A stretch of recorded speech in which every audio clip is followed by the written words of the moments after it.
suggesting that war is the only way to solve this? Absolutely. War or the threat of economic exsanguination, total economic collapse.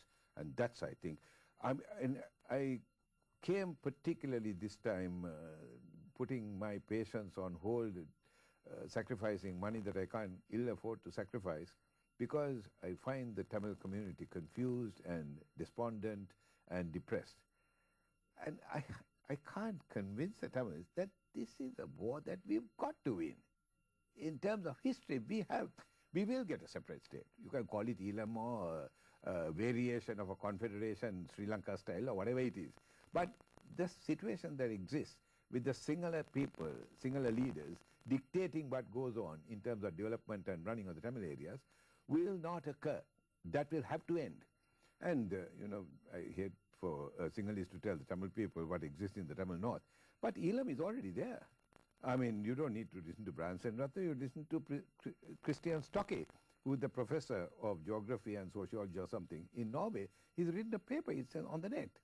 The evolving Tamil state of Tamil Elam. And he compares the functioning of the Tamil Elam state with the corrupt, despotic, despondent, crook-ridden, violent society in the Sinhala South. And I'm writing a paper which will be on the net of a failed Sinhala state. So the Tamil Elam is already there. All we need to do is to move de facto into de jure. And I think that will have to happen.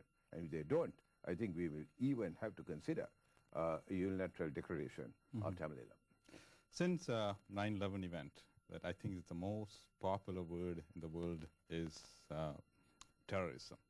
The most of the leaders uses that word. What is the definition to terrorism? I thought that question was coming. It hardly ever doesn't come in an interview. And I bought the definition of terrorism. The Tamil struggle is, I'm going to publish this, not that it has not been said before, is a freedom struggle.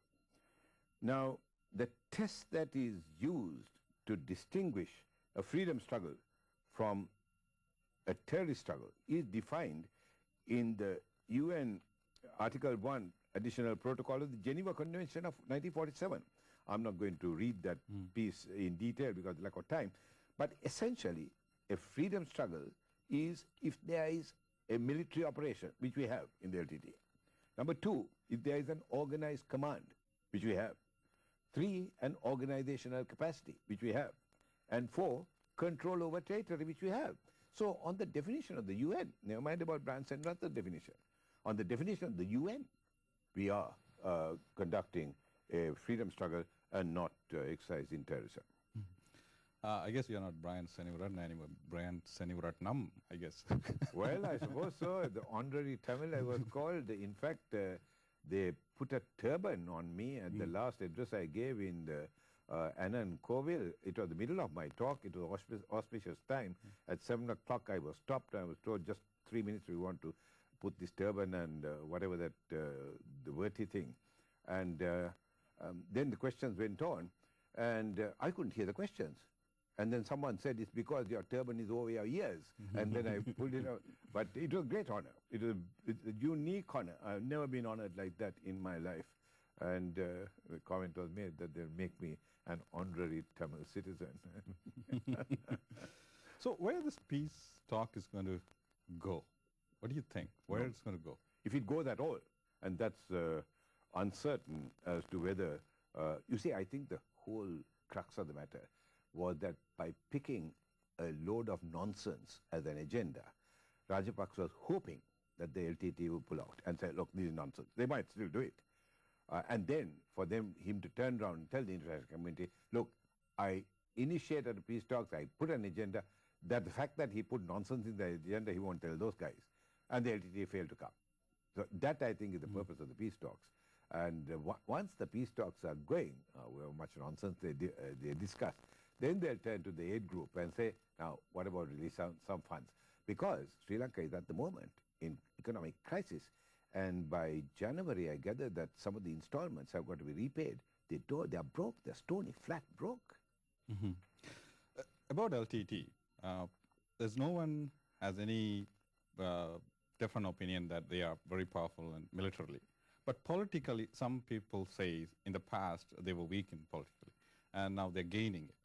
How are they now, and how good are they, and where are they now? The LTT have changed. They've changed enormously from a group where in 1980, 85, you couldn't influence them in any way. They thought they had the answers to all problems. I think they're much wiser now. And there's no question that the LTT have the military ability. And we don't need to advise Mr. Prabharan and his crowd how to tackle this military, which some people are trying to do. Why did they pull out of Sampur? Why did they do this? They leave the thing in his hands, man. He has taken the Tamil people further down the line than any other Tamil leader has in the last, 2,000 years. So you just leave the military in his... where the administration is concerned, I think the LTT are realizing that expatriate help is crucial, especially, and if I might say so, the teaching of English and technical, the setting up of the infrastructure. A lot of them, my students who are now doctors, welcomed after the 2002 ceasefire to go and work in the Wani. And what I'm irritated about the current setup is that they are bombing the Wani, which they haven't built. We built the Wani, and they are bombing it. Where the bombing of the Wani is concerned, I have said, well, you're sending K4 jets to bomb our administration center in that Tamil Wani. We don't have K4 jets to bomb your administration center in Colombo. Our bombers are sent not on K4 jets, but on 2 legs. So, you bomb Kilnoche, and if we send the same bomb on 2 legs to Colombo to blow up your central bank, don't you complain. I think that that message has got to go there clearly, that you bomb, you're passing Kilinoche and drop a couple of bombs there, and we retaliate, boy oh boy, you're not going to like it. About future of Sri Lankan island, how do you see in 5 years and 10 years, how it's going to be? Well, frankly, I think that it will have to end. Tamil Eelam will be established without a question. My concerns are not about Tamil Eelam. Tamil Eelam already off the ground. They don't need to worry about my opinion of them. We need Jaffna, that's for sure. We need the airport, Palali. And we need Trincomalee. We've got to make Trincomalee one of the... This is the second largest natural harbor in the world, thoroughly neglected now. And once Tamil Eelam is declared, that will be a major port. It will give Singapore a run for their money. For the other side, I think that unless they get their act together, the Sinhala nation will be a failed nation. And they will be looking at bankruptcy and civil war in the south of the haves fighting the have-nots. I've seen some of the... a birthday party in Colombo. God, you know, it is like a carnival, 5,000 people, 200,000 rupees on a birthday party, which we had in our homes when we were growing up for sort of 50 rupees. They're having a carnival there. It's the drug dealers, the weapons smugglers, and the prostitution that's keeping the Sinhala nation going at the moment.